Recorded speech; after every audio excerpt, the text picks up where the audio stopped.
بسم اللہ الرحمن الرحیم۔ السلام علیکم اسٹوڈنٹس، کلاس 9 اردو کی بک ہے اور اس کا چیپٹر نمبر 13 ہے کچھ ورق تاریخ سے۔ اس کو جو ہے حکیم محمد سعید صاحب نے لکھا ہے۔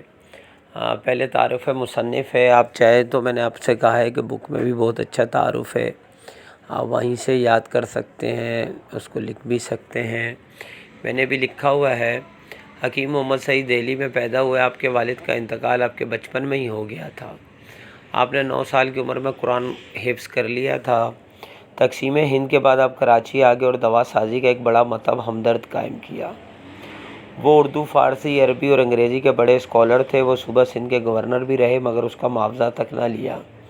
حکیم صاحب بہت سے اعزازات سے بھی نوازے گئے، جن میں ستارے امتیاز اور نشان امتیاز شامل ہیں۔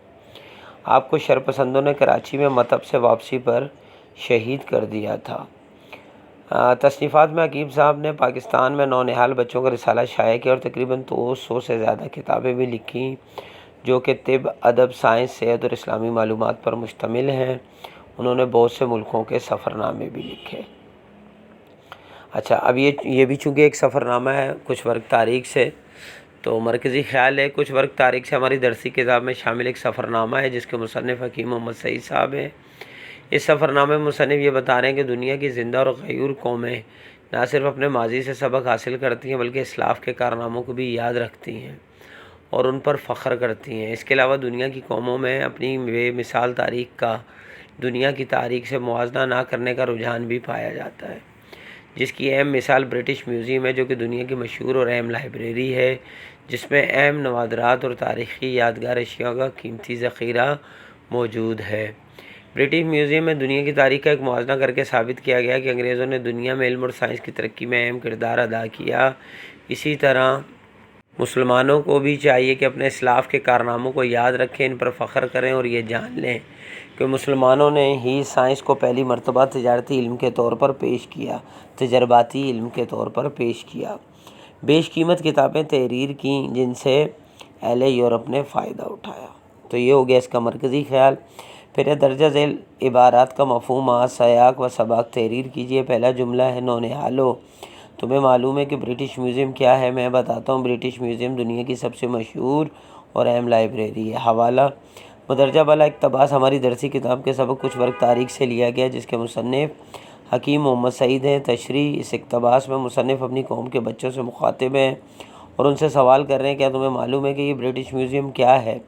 اور پھر حکیم محمد سعید خود ہی اس کا جواب دیتے ہوئے بچوں کو برٹش میوزیم کی معلومات دے رہے ہیں کہ یہ دنیا کی 3 بڑی لائبریریوں میں سے ایک ہے۔ اس کے اندر آرٹ گیلری بھی ہے جہاں مجسمہ سازی، ظروف سازی اور نقاشی کے بہترین نمونے رکھے گئے ہیں جو دنیا بھر کے ممالک سے جمع کر کے یہاں لائے گئے ہیں۔ ان میں قدیم یونان، ہندوستان، چین، جاپان، مصر، یونان اور بابل کے نوادرات شامل ہیں۔ جملہ نمبر 2 ہے برٹش میوزیم کی لائبریری کے 3 بڑے حصے ہیں۔ ایک حصہ مطبوعہ یعنی چھپی ہوئی کتابوں کا، اس میں کتابیں، دستاویزات، نقشے اور ڈاک کے ٹکٹ ہیں۔ تشریح: اس اقتباس میں حکیم صاحب برٹش میوزیم کی تفصیلات بتاتے ہوئے بتا رہے ہیں کہ برٹش میوزیم کو 3 بڑے حصوں میں تقسیم کیا گیا، جس میں سے ایک مطبوعہ یعنی چھپی ہوئی کتابوں کا، اس میں کتابیں، دستاویزات، نقشے اور ڈاک کے ٹکٹ ہیں۔ دوسرا حصہ مخطوطات یعنی قلمی نسخوں کا ہے، یہاں 3 صدی قبل مسیح سے اب تک کے یورپین مخطوطات کا ہے۔ تیسرا حصہ مراکش سے لے کر جاپان تک کے مخطوطوں اور چھپی ہوئی کتابوں کا ہے۔ جملہ نمبر 3 ہے نونہالو، تمہیں جاننا چاہیے کہ البیرونی اور ابن الہیثم کون تھے؟ تشریح: اس جملے میں مصنف بچوں کو نصیحت کرتے ہوئے کہہ رہے ہیں کہ آپ لوگوں کو اپنے مشہور مسلمان سائنسدانوں کے بارے میں معلومات ہونی چاہیے۔ البیرونی اور ابن الہیثم دونوں بہت بڑے سائنسدان تھے جن پر پوری مسلم امہ کو فخر ہے۔ البیرونی کا نام ابو ریحان احمد تھا۔ انہوں نے اپنی پوری زندگی ریاضی، فلکیات اور آثار قدیمہ پر ریسرچ میں گزارا۔ انہوں نے کتاب الہند کے نام سے ایک کتاب بھی لکھی۔ ہندوستان کے عالموں نے آپ کو علم کا دریا کا لقب دیا، جبکہ ابن الہیثم نے روشنی پر ایک کتاب لکھی، روشنی کو توانائی قرار دیا۔ یہ کیمرے کے بانی بھی ہیں۔ اس کے علاوہ ریاضی اور فلکیات میں بھی بڑی مہارت حاصل تھی۔ نیکسٹ کویسچن ہے درجہ ذیل سوالات کے جوابات دیجیے۔ فرسٹ ہے برٹش میوزیم میں کیا کیا چیزیں موجود ہیں؟ برٹش میوزیم دنیا کی سب سے مشہور اور اہم لائبریری ہے اور یہ ایک آرٹ گیلری بھی ہے جہاں مجسمہ سازی، مصوری، نقاشی اور ظروف سازی کے بہترین نمونے موجود ہیں جو دنیا بھر سے جمع کر کے یہاں رکھے گئے ہیں۔ ان میں قدیم یونان، مصر، بابل، فارس، ہندوستان، چین اور جاپان کے نوادرات شامل ہیں۔ یہاں تاریخ سے پہلے کے زمانے کی یادگار چیزوں کا بھی ایسا قیمتی ذخیرہ ہے جو دنیا کے کسی میوزیم میں نہیں ہے۔ سیکنڈ ہے، دنیا کی سب سے مشہور اور اہم لائبریری میں کیا کیا شاہکار موجود ہیں؟ دنیا کے سب سے مشہور اور اہم لائبریری میں قلمی نسخے، پرانی کتابیں، سرکاری دستاویزات، نقشے اور ڈاک کے ٹکٹ موجود ہیں۔ اس کے علاوہ دنیا بھر میں آثار قدیمہ کی کھدائی سے حاصل ہونے والے نادر اور نایاب کتبے، مٹی کے برتن، مورتیاں اور دوسری چیزیں جن سے تاریخ کے مختلف ادوار کی تہذیب اور تمدن کا پتہ چلتا ہے۔ کوشچن نمبر 3، البیرونی کو کس کتاب نے شہرت دی؟ البیرونی کو ان کی کتاب الہند نے بہت شہرت دی۔ کوشچن نمبر 4 ہے، برٹش میوزیم کی لائبریری کو کتنے حصوں میں تقسیم کیا گیا ہے اور ان میں کیا رکھا گیا ہے؟ برٹش میوزیم کی لائبریری کو 3 حصوں میں تقسیم کیا گیا۔ ایک حصہ مطبوعہ یعنی چھپی ہوئی کتابوں کا، اس میں کتابیں، دستاویزات، نقشے اور ڈاک کے ٹکٹ ہیں۔ دوسرا حصہ مخطوطات یعنی قلمی نسخوں کا ہے، یا 3 صدی قبل مسیح سے اب تک کے یورپین مخطوطات ہیں۔ تیسرا حصہ مراکش سے لے کر جاپان تک کے مخطوطوں اور چھپی ہوئی کتابوں کا ہے۔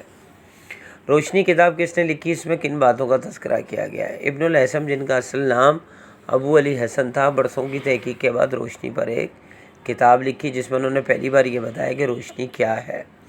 انہوں نے روشنی کو توانائی قرار دیا جسے آج ساری دنیا تسلیم کرتی ہے۔ اچھا، اب یہاں تک بھی اس کا آنسر لکھ سکتے ہیں، اور اگر ڈیٹیل میں آگے جانا چاہیں تو لکھ دیں۔ اس کتاب میں بتایا گیا کہ آنکھ کیسے دیکھتی ہے اور اس کی اندرونی بناوٹ کیسی ہے۔ آپ نے یہ اصول بیان کیا کہ جب روشنی کی شعاعیں کسی باریک سوراخ سے گزر کر کسی پردے پر پڑتی ہیں تو اس پردے پر اس کا جسم کا الٹا عکس ڈالتی ہیں جس سے وہ نکل کر آ رہی ہے۔ انہوں نے عملی طور پر اس کا مظاہرہ کر کے دکھایا، یعنی ایک شمع کا الٹا عکس پردے پر ڈالا۔ اچھا جی، اور کیمرے کا بھی یہی اصول ہے۔ کوشچن نمبر 6 ہے، کیمرے کا بانی کون ہے؟ کیمرے کے بانی ظاہر ہے جنہوں نے یہ پورا بتایا ابن الہیثم یعنی ابو علی حسن ہے۔ تو یہ کوشچن آنسر جو ہیں وہ ہمارے کمپلیٹ ہو گئے۔ اب کوشچن نمبر 2 ہے، درج ذیل جوابات میں سے درست جواب کی نشاندہی کیجیے۔ پیرس کی لائبریری کا نام ہے ببلوٹیک نیشنل لائبریری۔ سیکنڈ ہے، برطانیہ کی لائبریری میں کتابیں موجود ہیں، 70 لاکھ سے زائد لکھا ہوا ہے تو یہاں آپ 70 لاکھ ہی لکھیں۔ البیرونی نے علم حاصل کرنے اور کتابیں لکھنے میں گزار دیے 50 سال۔ ابن الہیثم کا نام تھا ابو علی الحسن۔ کوشچن نمبر 3 ہے، درج ذیل کالم الف کو کالم بے سے ملائیں۔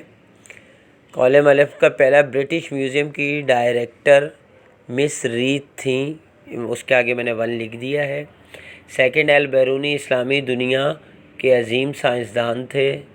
حکیم محمد سعید نے برٹش میوزیم لندن پر سفرنامہ لکھا ہے۔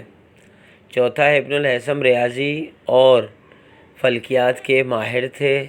پانچواں، حکومت برطانیہ نے برٹش میوزیم کو عالمی مرکز کی حیثیت دی ہے۔ تو یہ آپ ملا لیں یا آگے ان کے نمبرنگ کر دیں۔ لاسٹ کوشچن ہے، درج ذیل لفظوں میں سے مترادف کے جوڑے ملائیے۔ تو ایک لائن میں یہ الفاظ دیے ہوئے تھے، میں نے الگ الگ کر دیے الفاظ مترادف: خواہش کا تمنا، عکس کا سایہ، قیمتی کا بیشبہ، نادر کا نایاب اور مشکل کا دشوار۔